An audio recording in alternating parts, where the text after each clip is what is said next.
Hi, everyone. My name is Jodi Ware. We have this up early once a month. Sometimes we have guests on, sometimes we just talk and we discuss whatever it might be. Um, this morning, we have a super um, important guest on, and I'm so thankful that they said yes to me. Um, for those who don't know, I would like to introduce Miss Katira Ware. Katira, are you there? She is the COO of Evolution Travel, but more importantly, she has a big backstory of her own. And I am so proud. Yes, many people know her as the First Lady of Evolution Travel. She is up super early for me this morning, and I'm trying to find her. I know she's on here. Good morning. Can you hear There me you now? are. Oh. Hello. I was Thank you for like, am being I here there or so not there? early, super early. Um, so the reason I asked you to be on this call is because, and I've told you this before, that I found when you spoke at convention a couple of years ago, I'm like, oh my gosh, she has a story. She's a story. She's not just the plus one or whatever it might be. Facts. You've got a brain, girl. You have a brain. And it was just so interesting because Facts. it's not that I was putting you down prior to that. I just didn't know your story. And I think, okay, you froze Right. a bit. So the reason why I asked you to be here is so more people could hear about you. You run so much with Evolution and you do so much behind the scenes, but we don't see you as much. So Right. as I told Katira, I asked the questions on this. So and Right. so I'd like to ask you some questions, and then if that's okay, I'd like to open it up for other people to ask you questions to sort of get to know you. Sure. And I think one of the things as well with Evolution is we are such a large organization. And what I tell people is, but you still have that small family feel. You really do. Yes. And I think by having this up early, I've had Tony on, I've had which we all remember. I don't know about you guys, but last month we found out that he sold Mary Kay, and that was the greatest thing for me, and he will never live it down. But we've had David on, we've had Ron on, we've had Tony on, we've had some people on as far as suppliers, and I think it's really good to just hear their story and what interests them as well. So Okay. um, what type of work did you do prior to Evolution? So prior to Evolution, I was in government contracting. I worked for a minority woman-owned country or company for 16 plus years. It was a little closer to 17, but for them, a little bit after I graduated from college, I was kind of like, I don't know what I'm going to do or whatever and whatnot. And I kept looking for something different because we're in Las Vegas and everybody was in the casino industry and hospitality and all kind of other stuff. And I found a position starting as a program administrator where I worked on a Department of Defense contract. And over that 16 plus, almost 17 years, I worked my way up to management and then vice president of operations for it more or less was general operations for me for the position, but I did a little bit of everything. We had contracts with Department of Defense, Department of Energy, Department of Homeland Security, and FDIC, just some of the ones to name. And I did everything from HR to payroll, made sure everyone got paid. So I did a lot of what I do for Evolution for a company prior to this, and um, it was a lot more corporate business, and the environment was always very professional. So it wasn't a hard switch for me. It was something where even in the beginning, technically, David a lot of the time was like, hey, let's do this, let's do this. You do this for someone else, let's do our own thing. And even when we were just in the marketing space, when he was becoming or getting huge, and I was just like, no, I'm good, because I had gotten so used to the structure and government and eventually had planned on doing my own thing with that. But for the most part, the same type of position, just a different entity. And I think your corporate background is good here. I mean, Yeah. and sometimes I think when you and David can definitely he needs that. He needs Yes. that. Yes. I mean, and a lot of times because, you know, his tone is he's always been an entrepreneur and he's always done things his way. And it's one where he's not used to doing things how someone or with a structure anything other than what he's used to. So I think it was complimentary. And were you in the business that he was in prior to this as well? Yes. So we started in, and I guess we usually don't name, but we started in one MLM and stayed there for roughly about a year and then moved on to another one, which was in the travel space. And after that one, we decided let's stop hopping. And it came at a time for me. Technically, I think the only reason I said yes at the time was my mom passed. So I think that played a huge role in me saying, okay, fine, we'll do it. Because that was tough. My mom and I were really close, but literally I was in the two companies prior to and was doing it more on a part-time basis, like most people that join MLM. So if you weren't doing this job, what do you think you'd be doing? I definitely think because I worked for the woman that I worked for, she was a super professional businesswoman. I think that's where I got my first love for entrepreneurship. I think even if I had not stayed on with her, I would have probably established my own government contract business and been running something similar. Because the government, there are all kind of services that you can provide. And we provided everything from staffing to support to business communicate, just all kind of stuff. So I would have probably been doing that and just doing it on my own. Okay. Do you ever miss it? I do occasionally. Yeah. Sometimes, especially with the way things are going now, there are a lot of people making money in the government and with the government. So I do miss it a little bit. Okay. Do you have any hobbies? I do actually. My biggest, I think, passion is um, my family and friends and doing things with them. But I absolutely love traveling, anything adventurous. I enjoy going to theme parks with family members and friends. I love bowling. I'm a A good bowler too. I know, right? Look, I love stuff that keeps me moving and keeps me I guess connected.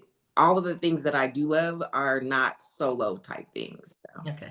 Well, you still need to get on a Virgin Voyages cruise with me. I'm just saying. I You did do. promise. You did promise. True, true, true. So do you book travel or team build yourself? I did a little bit of both. I probably do more travel, but I have inadvertently built a team on just small people like, what are you doing? I could do that. So I want to say the highest I got was silver, but for the most part, it wasn't intentional. So it just so happened, either sorors or friends or somebody that wanted to travel or like, okay. But travel, I do enjoy doing. But because I run the day-to-day operations, I don't get to do it as much either one. But literally, I think out of the two, my favorite is booking travel. But unfortunately, I won't book travel for really close friends and family because I just don't. I'd much rather.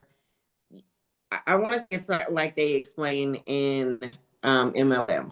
A lot of people in this space always goes straight to friends and family, but friends and family have an already established idea of who you are. So it's harder for them to accept like you're the professional. So my experiences in with booking travel with family have never been good. They're usually always like, well, why don't I have this or why don't I have that? And they would never do that with a regular travel agent. So a lot of the times I will refer, if they're really close to me, I will refer them to a different travel agent.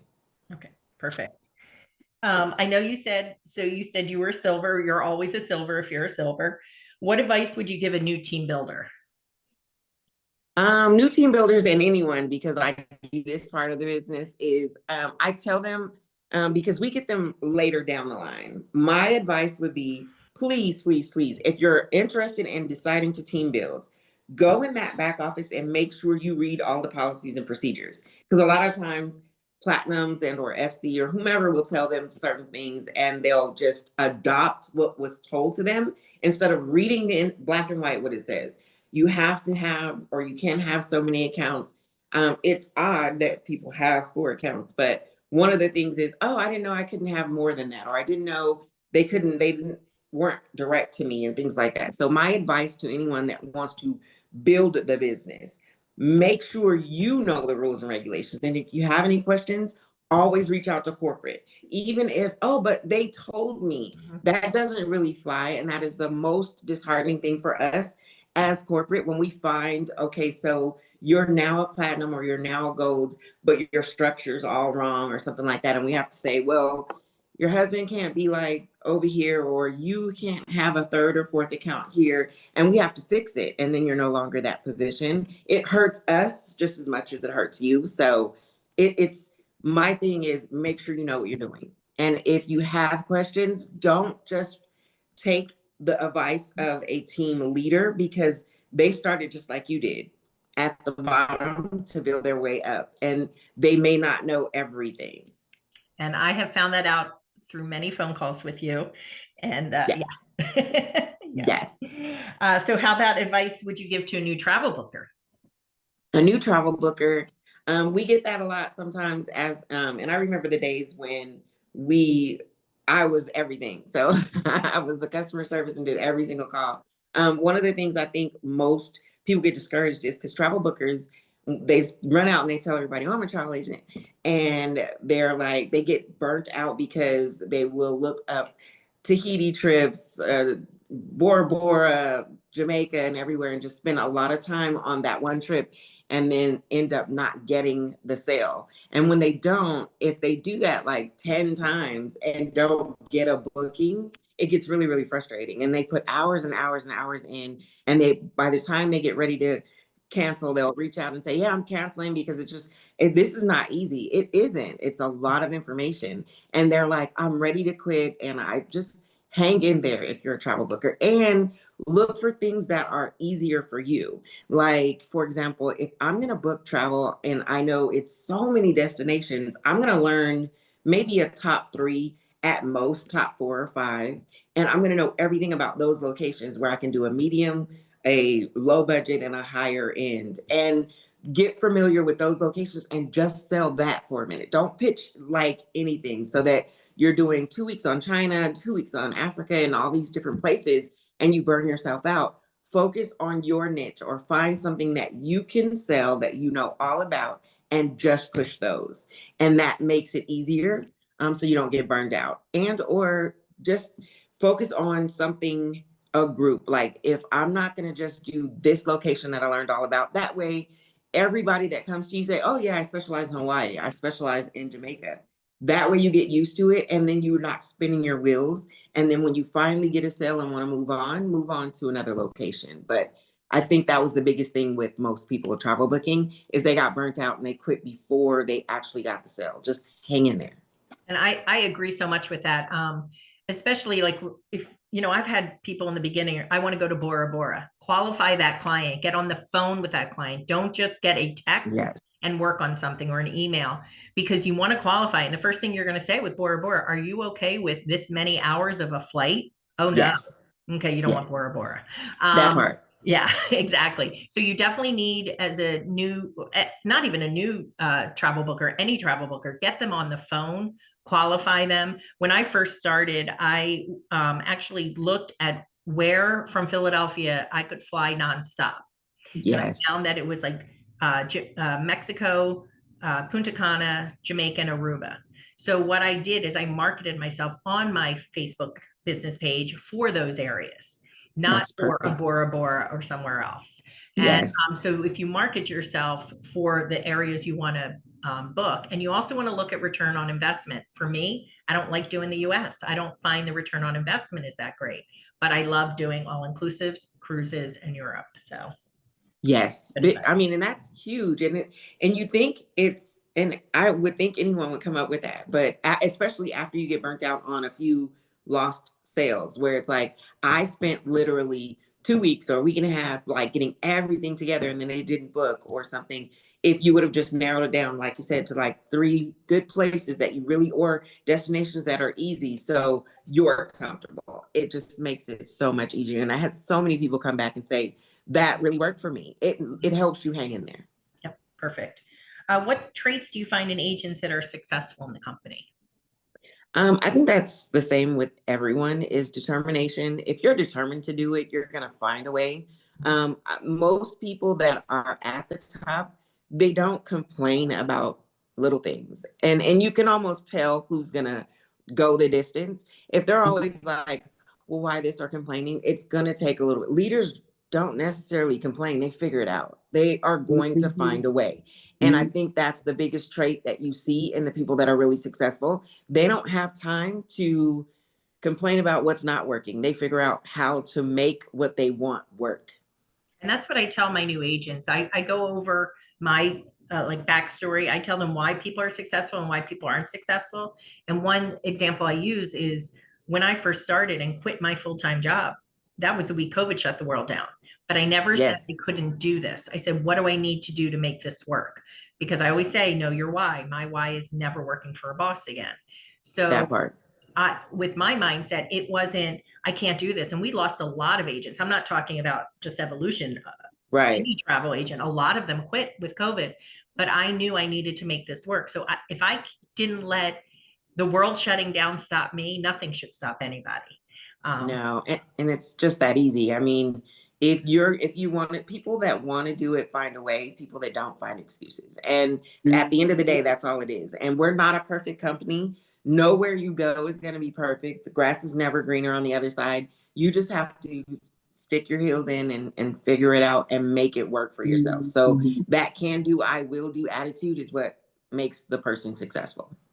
Because any one of us can do anything we put our minds and our hearts to. And 100%. I think if we have that confidence and we know that and we are determined, we'll find a way. And the other thing I want to point out, a lot of people leave because they don't have the funds for this. You know, now you offer the $49.99 or it's $89.99. That is one dinner out a month. That is cut out your Starbucks. My favorite is we have an agent on our team who lives like on a farm like thing, and she was about to quit and she realized that what she paid monthly for her oh gosh, I'm blanking on it. It's she had a where she could throw things out. A big, somebody help me. Um, Compost? but not a compost. It was Tori. She Dumpster. dumpster. Thank you. You see, that's why I'm married, because he knows what I'm Okay. thinking. She had a dumpster that she paid exactly the same amount as what she paid Mm. Evolution, and she realized I'll get rid of the dumpster and I'll keep this because I'm investing in myself. So Right. like that Right. little. What's the favorite place you've ever traveled? Oh, I love travel so much. That's like got to be my number one like hobby, extracurricular thing. I love traveling, and I think that's another reason why this works. But I have so many that I enjoy. I think top 2 or 3 would be like Dubai, and Greece. Greece is beautiful. I don't know. I have so many. Yeah. And I love the Caribbean. I love Mexico, but literally I think Dubai, and maybe because it was so fun for me. I want to say that was my first, no, it wasn't my first, but it was a very long trip abroad. And it was just so pristine. I think Dubai is so clean. It was like different for me. It's like, okay, so I am very picky in particular. And literally, I think in the airport, I felt like you can eat off the airport floor. It was gorgeous. With the point of it just being gorgeous and it being so far and it being so different from what I'm used to. The heat, because I'm in the desert, wasn't as bad. People are like, oh, the heat is gasping. I just love that trip for some reason. And Greece, I loved Greece. I loved the food. I loved everything. And I think that makes a perfect trip for me. The company, the food, and just having fun or being able to do a lot of things, because I definitely like to try stuff. Yeah, perfect. Do you have a bucket list vacation? No, because there's so many places I haven't gone. Everything is bucket list. Like everything thing that I need to check off and say I haven't been there is bucket for me. The perfect vacation is good company and food. Nice. And I know you have siblings, correct? I do have one brother One and a brother. god brother, but for the most part, and I hate to backtrack on the favorite trip. Like literally, I know I have to go to Tokyo. I have to go Oh, to Japan, yes. Yes, I have Yep. to go to Tokyo. I have to go to Bali. I have to go to Africa. I want to go to a few places in Africa, Egypt. So, like I said, I don't really have a bucket list because I need to cross so many off my list. But Europe and in Dubai and a few other places I've done, Caribbean, Mexico, Cuba, Colombia, all of those things. Nice. But I have so many. So, Nice. but yes, I do have siblings. One brother, no So sisters. I do you think travel with him, don't you? Or absolutely. yeah. Like he's one of my best friends and travel partner. Since my mom passed, we're like super, super close. So even when we were younger though, people used to think we were twins because we're only a year and a half apart, but we do pretty much everything together. Nice. I love that. So what is one thing that people would be surprised to know about you? That's so hard. And I think because of who I've been and the type of position, I've always been really structured. Like even in the position when I was vice president of operations versus chief operating officer here, I never, I think because of the profession and the experience in the position, even then, because I was responsible for terminating people and doing all, I never really get close to anyone. So people don't know me. They know the stern me. And I want to say I'm usually always, people are like, oh my gosh, I didn't know you were that cool, or I didn't know you were that okay when you actually get to know me. Because in my position, I've always been, it's about structure. I know it's harder to be your friend and have to be the one that says you can't do that. So I've never gotten really close to anyone in the position that I've had in almost now 2, 3 decades, because 16 years there, this now is 10 years, almost 30 years. And I've been in a position where I've been so like, okay, she's management. You don't do certain things. We can't do a frat night. People would never know that in high school, my senior superlative was life of the party. And no one will really know that because they're like, Katira, like, but because of the position I've always been in, it's just I've never gotten close to people because it's hard to be close to people and have to terminate them, or be close to them and have to reprimand them, or I'm usually always the one that is giving the information that's like boring, boring, boring. So I think people, if they knew in high school, I want to say I probably got senior superlative, senior superlative, because even then, I created for our senior ditch day, and I would never be that. I was the senior ditch day choreographer. And here in Las Vegas, it's really dry and it's a desert. And I was like, you know what? I've done things since I was little, camping, snowboarding, all kind of stuff. And I was like, I'm gonna come up with. We are about 45 minutes from Mount Charleston, which is snow for us. And I created for our senior ditch day for us to go to the mountains and slide down the snow and do all kind of stuff. And they were like, that was the best thing. We had snowball fights and all kind of stuff. And I had flyers all over. So it wasn't really just my high school senior ditch day. 2 or 3 other high schools kind of got in on it. So I was pretty much a travel booker even when I was in high school and didn't realize it. But definitely it's hard for people to see that because they never see that part of me. Well, I think if they go to, birthday parties and go to the convention and things like that, that's where I've gotten to know you. You do not have favorites because No. you are very cut and dry when it comes to the business. And, Yes. I know that sometimes I'm going to call you and you say you don't raise your voice, but you raise your voice. No, But I don't. My voice you carries. are passionate, as you Yes. said. But I respect that because I know that what you're doing needs to be done. But I've also gotten to know a little bit of the other side of you, who I truly like as a friend as well. That part. So, but I do know that, there are two sides, and you have to have that when you're running a large company like this. You So, do. And I want to apologize to anyone because I don't raise my voice, but I am. I mean, even in college, I got written up for quiet hours all the time because they could be a room full of people and they would only hear my voice. It carries. Yeah. I have a very like, and if I get a little bit excited, the tone goes up, but I'm not yelling. All right, so we have some questions if this is good for you. Yes. Well, this one is just a general one, but if you guys have questions for Katira, put them in the chat. Are there any niche markets you recommend as a focus? No, not particularly. I know, I don't really think so. I mean, everything is open game. I mean, as you see, Archer Travel is starting to look into more because at one point it was Latin American countries, but now, I mean, we are all over the board. So I think everything is open. We're looking to expand everywhere. So I think everything's open game. Yeah. I mean, personally, as a travel booker, I think all inclusives are really good niche because it's easy to book and good return on investment. You'll find other people say cruises. So those are, I would say, two.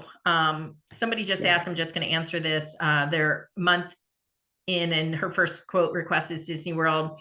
I suggest going through the Disney college, like do the Yes. trainings. You can book Disney either through Disney without flights, or you can book it through VAX. You also can book Walt Disney World through VAX. So Yeah, and I would say definitely I agree with that. Disney, when Disney is a very good commission payer. So I definitely niches are great if you have a certain destination like people Hawaii, people Caribbean. But if you want something that is going to pay you faster. I want to say Disney, you mentioned that is a very good commission payout. It's also difficult to sell in the beginning because it's usually more expensive. So you really do need to go to Disney College and learn all of the perks that you get with it so it'll help you sell it. okay. Holly said, it's hard for us newbies since we aren't getting paid anything yet. Holly, I want to address this first. We all were where you are. When I first started, I sent out an email to myself, BCC'd everyone in my address book to let them know I was a travel agent. I let people know on my social media. I didn't get friends and family to book with me, but I got them to refer people to me. And then I'm big on mock bookings or introducing myself into Facebook groups. So that way people outside of my friends and family would find me. Networking groups are amazing. There are some that are free. There's the Chamber of Commerce. There's so many different things that you can do, so many different avenues. When I first started as well, I posted on my personal page that if somebody referred me and I booked a trip for them for so much money, I would send them a referral fee. It was like a maybe $50 Amazon gift card, something, but you got to think outside the box. And yes, you're not getting paid anything yet, but you have to know this is a business opportunity. For me, I figured it would take me 6 months to grow. Obviously, with COVID, it didn't grow the way I wanted.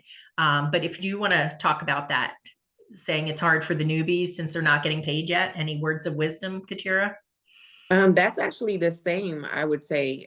Words of wisdom for someone that's not getting paid is, I mean, you just gotta, I agree, I would say everything that Jodi just said. But in addition to that, I mean, your goal when you're setting goals is okay, if I'm not getting paid at the bare minimum, let me find a way to at least make the monthly fee. And you have to just find a way to do that. And if you and that's one of the reasons, if anything, that some people do try and build. Maybe you don't want to be gold or don't want to be platinum, but at least get to silver or bronze so that your monthly fee is paid. That way it's just more comfortable and you don't have as much pressure about I'm not getting paid. So that's like one thing that you can shoot at. But the other thing is you can find, I know people work a lot with the Evo Plus and they book at least one trip with friends or family or something and do the markup where I'm at least, if I don't get anything else, I'm going to get the 49 or the $89 a month somewhere from something. Yeah. How do you handle negative thoughts about wanting to quit booking or quit building? Well, you can't convince someone that hasn't convinced themselves. So I don't necessarily, if someone's like, really, I want to quit, I mean, you can be a coach if you want and just be like, oh, don't quit. But in all honesty, if you have to hold their hand, it's just not for them right now, in my opinion. I don't, and maybe it's just my character. I'm not going to hold anyone's hand or I'm not going to beg anyone to do something that I see value in. You have to get them to see the value. And if they don't see it yet, hopefully they'll circle back and come when you keep growing and you keep doing what you're doing. So I don't necessarily do the counter negative Yep. because they have to do that for themselves. I agree. I don't handhold. I will help people if they are showing that they want to be coached. But if they don't want to, it's Yeah, not for everyone. It's not for it's everyone. not. This is a good question, and I know it's come up before. What's your advice for someone who's new to traveling themselves who also sells travel? I'll let you answer, and then I'm going to answer as well. What's advice to someone that's new to traveling? That's so foreign to me because I've been traveling since I was little. It just, I mean, even if you're not traveling out of the state, if you're going to grandma's that's like 2 states over or something like that, um, I don't see a fear in travel, so it's hard for me to understand. But if someone is like, oh, I don't fly or I don't do this or I don't do that, just make sure you know where you're going, especially this time, this day and age, unfortunately. Just know where you're going. And just like anything else, be prepared. And Like, I think they're asking from an agent standpoint. Like, so if Cynthia doesn't travel herself, but she's selling travel. So, Cynthia, when I first oh, started, I did not go to all inclusives. I went to one all mm, inclusive in Canary Islands when my kids were little. I never went to, I'm sorry, and one in Mexico, one. So, what I did is I gotcha. looked at TripAdvisor. I would go on Vax, I'd pull up trips and I just see like what hotels, what resorts, I'd read TripAdvisor, and I started teaching myself that way. And Yes. so it's not that you need to be there, but it's that Okay. you are a researcher.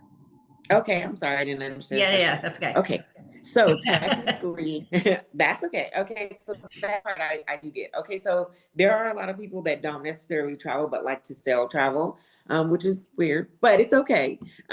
Like she said, I don't just look at the trip advisors. I definitely look at that first, but I also go the extra and look at personal reviews. And even if you have to read 100 of them, if they have them, and if they don't have any at all, then try and go look somewhere else. But literally, I want to, you still have to do your homework and get prepared. So you still want to research that place, what's good, go and just basic things. And we have Chat GPT and Google and stuff now. So you can just ask like the top things to do in that place, the ask about the crime rate, ask about like the normal things that go on in that area. And then for yourself, like I said, if you see a hotel that you've selected or chosen, look at the trip advisors and all of that, but also go look at what people actually say. Because sometimes you have, like any other business, the person and the companies, they write the feed for TripAdvisor and stuff like that in some cases. So you want to make sure you go down and look at actual people who built the trip and look at the worst ones and the top ones. Obviously, you're not going to give or send someone to a low rated place, but you at least have the pros and cons and you know even the very worst. Like if I looked at the 5 worst, I know this person said there was this, that, and the other. And then maybe call and ask, like, what do you have at this place? Or I saw this review, but I really like the property. So it's just really being an investigator and doing your homework. But definitely you can still sell travel if you haven't gone to that place. Because there's a lot of trips that I've sold that I've not been there yet, or didn't have an interest. Someone wanted to go to Machu Picchu or something I was looking at one time, and this was like maybe 8 years ago. And I was like, I would never go there, but afterwards I would. But Yeah. I don't know. And I mean, that's not on my bucket list. I don't want to go. It's just too outdoorsy. It's too much. But literally, I wanted to make sure I knew where I was sending them. Like in that area, they only have single beds. You have twin beds everywhere. And I'm like, it was just things that I had to learn about it, even though I hadn't gone and I had no intention of going. I needed to learn that for my travel. And I want to say one thing about reviews. I'm going to throw out evolution. Um, a lot of times people give reviews when they're mad about something or whatever. And it's interesting. Usually, I look at some evolution reviews and it's like, they don't pay me my commissions. I'm like, do you think I'd be here if they didn't pay me my commissions? So, that part. guys, go to the Better Business Bureau for evolution and write a positive review because people need to see, because we're so busy working, we don't write the positive reviews. We're just in it. Right, Go to Better Business Bureau, write the positive reviews. Let's outweigh those negatives. Um, right. any That's a plans good of brand? point. Any plans of And branching to out? chime in Oh, just one more on that, because that is very true. I know I look at those and like she said, and this in my business being customer service, and I tell that all my staff, I'm like, you have to realize when people are calling into us, we get all of the negative. So you do want to take that, even though, I don't write a review usually unless it's really, really good or really, really bad. So that's very good advice. So my only point with that bad advice though is you want to know what the worst case scenario is somebody could say, and then you want to reach out and ask how that is. That's why I said you want to, hey, I saw this. So why is this review like that? And they probably will explain it could have been something small or they could have gotten it fixed, but you can't take all of the negative at complete heart, because like she said, evolution, most people don't even go back there and write a review unless they're mad at the person that brought them in or something happened. But for the most part, you can't take it exactly for what it is, because people write those when they're emotional. 100%. Any plans of branching out in Asia for travel advisors? Branching out for Asia. I mean, a lot of people are going to different places in Asia. I don't know if Ron and David are planning to say, okay, we can go here, or we can have agents here. But I know I wouldn't put it past them. It's not in formation or an interest. I know certain places the way or when we decide to open a location is if we can pay the people there, if we can, if there's a high MLM and travel are high risk businesses. Merchant services are high risk in certain areas. So those are some of the things that we look at before just saying, oh, we want to be there. If there's a lot of fraud in that area, or it's easily for us not to combat fraud, it's a challenge. So the only time that we just like, oh, we just won't go is if it's really difficult to set up shop, to actually establish business and be there or at a location. So I'm not really sure, but I never put it past either one of them. Yeah, no, not at all. What do you think is a more lucrative path, building or booking? I'm a hybrid. I say both. Both, definitely. It's quicker and faster to build a team sometimes than to establish clientele, and have those repeat customers. But I say a little mix of both. Even if you don't want to, okay, I'm going to be a platinum or I'm going to be a gold. Like I said, I think it's in everyone's best interest to, at minimum, try and establish so that you have a small team of 6 or 9, mainly because of that silver or bronze check. But not only that, is that you have a group that you can take this venture with together as a unit. It's so much easier. And it's just like business. When I'm a business professional, and same thing, David, actually, he surrounds himself with people who do things that he doesn't do well. So if you have a small team and the 5 or the at least 6 of you are together, you can pass that off and you can work as a unit. You can say, okay, so Jodi and Elizabeth are awesome travel bookers and I'm an awesome builder. You're pulling your resources when you have a small group. And it's no different than establishing, okay, I know this is my individual business, but now I have a business team. I have a board, so to speak. It's just good policy to, I think, do a little bit of both. Yep. And I agree with that. Sam Iorio is another 1-star platinum on my team, and we are like hand in hand with everything. But people don't see her because she's more behind Yeah. the scenes. I'm the face of it, and I'm always like, it's good to have that person or those people. Yes. And I honestly, as far as building a team, I decided 30 days after starting this to build a team. Nobody forced me to, because I thought this was such a scam, and it took me a week to sign up. Yes. And then I realized, my God, there's so much support. I've been in the corporate world. I've been in recruiting where, and this is something we have on our team. I've been in recruiting where women would yell at each other, call each other names, and then go to lunch with each other. And I'm like, what just happened? And so on our team, it's no negativity in our chats. We are here to empower one another. And I have never seen, being in the corporate world, a group of people, especially women, empower one another so much. And so I decided to start team building for that reason. And then once you start, it's like, okay, I haven't paid my monthly fee in almost 6 years. So Yes. Yeah. And that's a wonderful thing, guys. I mean, that's where it's at. That's the comfort, smooth spot. You don't have to worry about anything. Because travel there's a lot to learn about travel. And if you really want to go the distance, that's, I think, to me, the best way to do it so that you don't have stress of, I got to figure out how I'm going to pay this, or it's starting to be a nuisance. It's more of a bill than it is enjoyment. I'm doing the investment, but it's just not coming along. If you build that small team, and you do, it's the team is more for you than it is for, okay, I'm team building. It's really honestly, like Jodi said, I mean, you need someone else to bounce the stuff back and forth. If you have someone that you have as an accountability partner, you're both going down this road, you have more of a chance to hang in there because you have someone else that you can work with. Look, okay, so I'm having a hard time, you're having a hard time. You share your stories.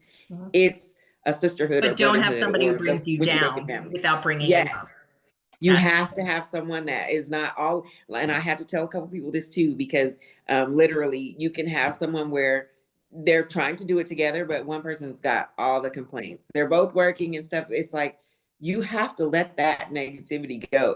Because you're going to adopt that. It's just like any affirmation. If you hear something regularly, yeah. and if you hear someone saying it's not working for me, it's not working for me, you get a piece of that too. So you do have to surround yourself with people that are able to mask your weaknesses. They have the pluses, you have the minuses, or vice versa. You share each other's ambition to, we're going to succeed. We're going to do this together. You can take this on so that you can share tasks until you can build it big enough where that you're okay. Because in all honesty, I think that's the other part of this. Most people that you see, the other part with success, they have attached to someone else in the business and both of them are like-minded. We're going to succeed, Mhm. and they make it happen together. And so when one gets a little bit down, they can boost each other, not bring each other down.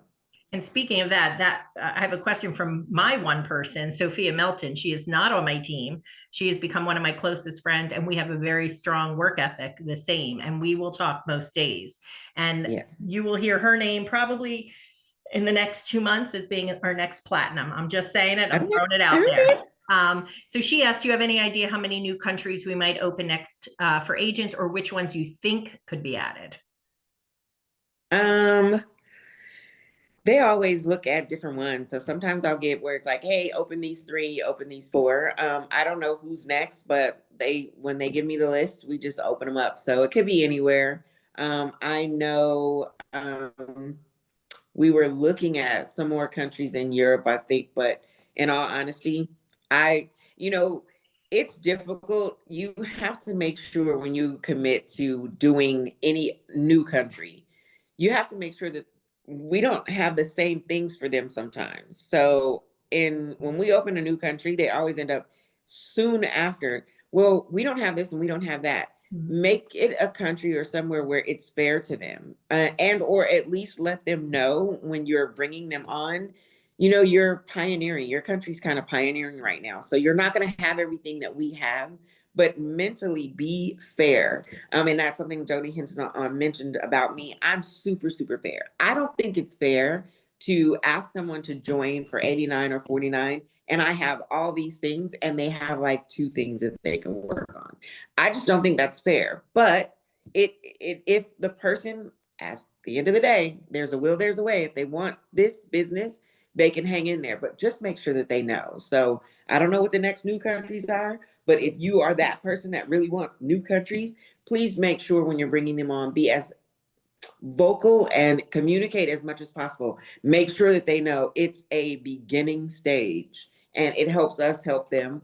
And they don't feel like, oh, they just got me in because they wanted me in to add me to their numbers. Right. And I don't even get everything. I mean, because you're creating disgruntled people if you don't at least give them the full Monty. Yes, your country's new, but you're going to have some things that aren't completely there yet. And shout out to John Jackson. He's been doing a wonderful job trying to bring on more suppliers. And secondly, what you just said, do not bring somebody on if you are not going to mentor them, people. Do not bring somebody on if Please. you are not going to mentor them. That also, flip side, if your mentor is not helping you, that does not make or break you in this business. I had a It sponsor, not doesn't. a mentor, and she's a lovely woman. She never wanted to team build. The person who brought me to the call blew me off. I found her. She's in my town. And I said, can you sponsor me? She has not helped me past day one. If I let that stop me, I would have quit almost 6 years ago. That does not define you. Okay. Do you charge a researcher booking fee yourself? That is something that, like when you pre kind of qual someone, if they're if they give me a gut feeling that I need to say okay, and I'm gonna charge $25 to $50 for a fee, but if you book with me, that'll apply to your trip. If I get any wishy-washiness in my feel or in my gut that this person is probably gonna just kind of string me on a little bit, I may suggest it, but usually I don't, because like I said, I don't really just go out on a limb and start researching something all new that's going to take a whole lot of time. I don't have that kind of time with all of the agents and doing all the payments and doing all kind of stuff. I don't have that kind of time. So I don't necessarily, but I do recommend that to people that reach out to me and say, in addition to finding just that niche, that few places, also, if you're tired of spinning your wheels, start or implement a $25 to $50 fee. And if you feel really bad about it, just say, it's a fee, but you don't have to pay it if you actually book with me. That way, if they're not going to book with you, they're not going to waste your time. Mhm. And you can kind of weed them out that way. And So then maybe along the way say, no, you're okay. And it's okay to change things too. Like during COVID, I charged a fee and it was higher. As COVID Yeah. wore on, I charged a fee, but it was lower, but not for returning clients. I actually just decided to get rid of my fee, though it might come back, because a lot of the agents in my local area do not charge fees. So I'm like, okay, let me try it this way now and see how it goes. Right. Do you have any tips for marketing on social media, which you don't really market on social media, do you? No, I'm not big on social media. I, I don't know. Some people realize because if they do go to my social media page, I'm actually in a sorority. So I usually friends and family, but also colleagues. I join um, organizations where that's kind of where I market. I'm a word of mouth person anyway. So literally, if it's not my sorority members, we do so much volunteering and so many community service things that I literally, if it's not my sorority, we might do something with St. Jude's or we might do something with Salvation Army. And when we go to that location, then I just met a whole new group of people. So my marketing is usually word of mouth or in person. And if I need any help with that, I join organizations like the Chamber of Commerce or the Small Business Administration or something like that. And I'll network in those organizations.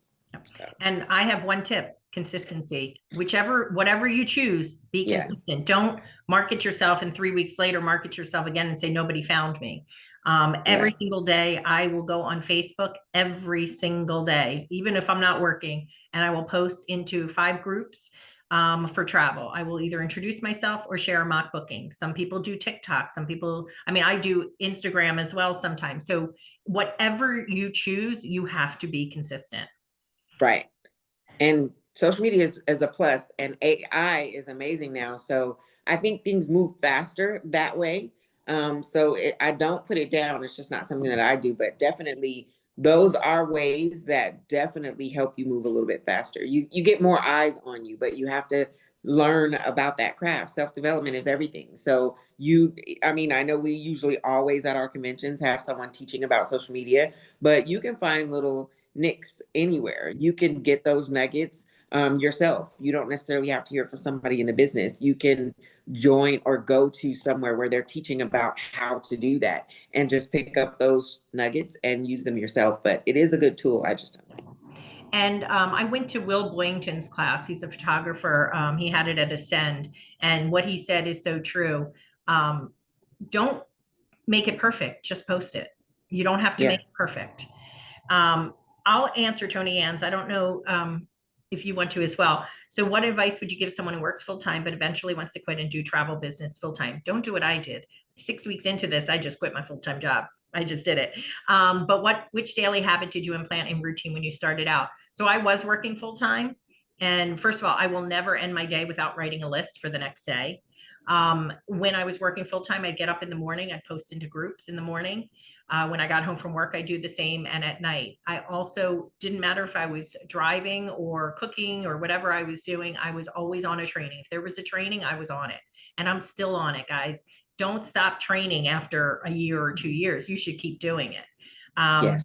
what do you have any advice on that, Katira? Um, Same thing. I mean, consistency is everything, but like you said, I think my biggest thing is when people ask me what books do I like to read or what I do, self-development. Self-development is everything. If you can polish your skills, if you can add something to yourself or learn something to help you with your business, there's no free time when you're your own boss. You definitely work all the time, whether it's working on yourself, working on what's next or whatnot. So if you are trying to leave your job, you have to put those hours in, but there's a training somewhere, even if it's not an evolution, there is a training somewhere that's going to give you some more tools and some more nuggets that you can actually say, okay, I can prepare myself to do this. But it's always a lot to learn about training. And like Jodi said, you can be in this business for 10 years, 15 years, 20 years. It's always going to be something new. Things change and you have to change with it. So you have to learn what the next thing is. And for me too, I have quadrupled my salary. I was waiting a year for a raise, and I actually worked a nonprofit before this, and I've had a couple years where, oh, we don't have the money, but they had it for the executive director. So I have, and I do both sides of the business, but most of my money comes from commissions. I make 4 times what I made before. That's what the beauty is. The harder you work, I mean, you're going to find me on a weekend. I'm watching TV with my computer on my lap. I am almost always working. So, but I also can travel when I want, and I can, like yesterday, I clocked out early and went out with my husband because I'm not going to see him the rest of the week. And so you can make it what it is. But one thing I will say, one other thing, have a schedule. Like I knew that I worked full time, but during these hours, I was at my desk working every day. So I made myself a Yeah. schedule. Amanda Yes. asked how big my team is. Right now, it's around 600 people, 600 agents. I Awesome. love this, Holly. I already have more support in less than 3 months doing this than I have in over 25 years of corporate coworkers. Our group here is so uplifting. Yes, 100%. Let me see. There's one other. And Holly asked if we're going to birthday party. I will definitely be there. Are you going to be there? Do you know? I have not made my decision yet. I think maybe, but I'm not sure. January is always something for me. And for the 10 years, I think at least 3 of the birthday parties I've either left or been on my way out. And it usually always works like that. But unfortunately, my son is a New Year's baby. So that's always a family time for me. But I'm trying to figure that out. And he's just getting out of the military. So I haven't made my decision yet. Okay, This is one of his first birthdays out of the military. So nice. Um, okay, let me just see. Ghosting will happen, Chanel. Ghosting will happen. It happens with all of us. That's why I always say get on a phone and build that relationship with them. Do I post to the same Facebook groups? No. So what I tell people is when you first start off, join 5 to 7 Facebook groups every single day.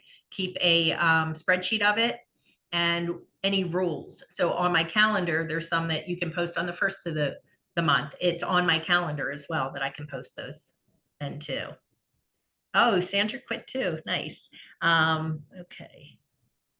What about health insurance? If you quit your full-time job, I'm doing it on the marketplace myself.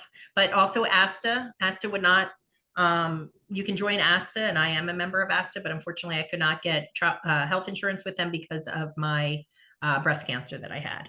All right, and we're gonna finish up with any other ones and then we're done.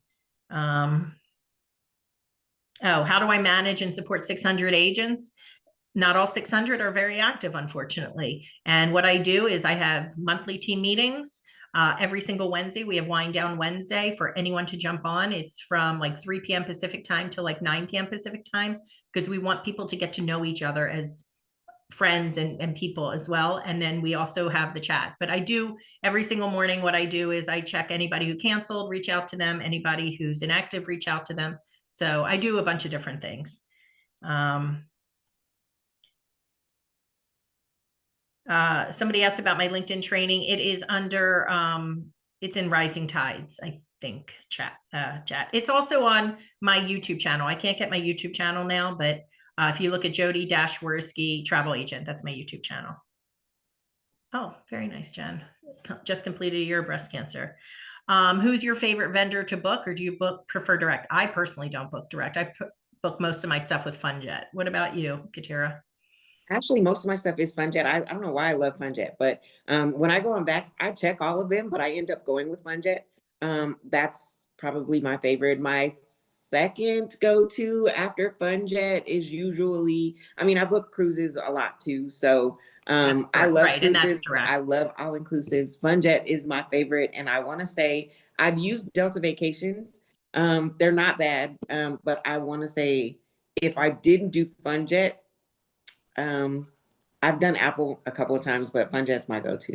Yeah. And FunJet and Apple usually are pretty similar in their pricing. Yeah. Travel Impressions is only for travel agents and it might be a little more expensive, but if it's the same price, it's great. So all right. Well, thank you, thank you, thank you for waking up early and joining us, Katira. I have loved it. I hope you have loved Yay! it. Yes.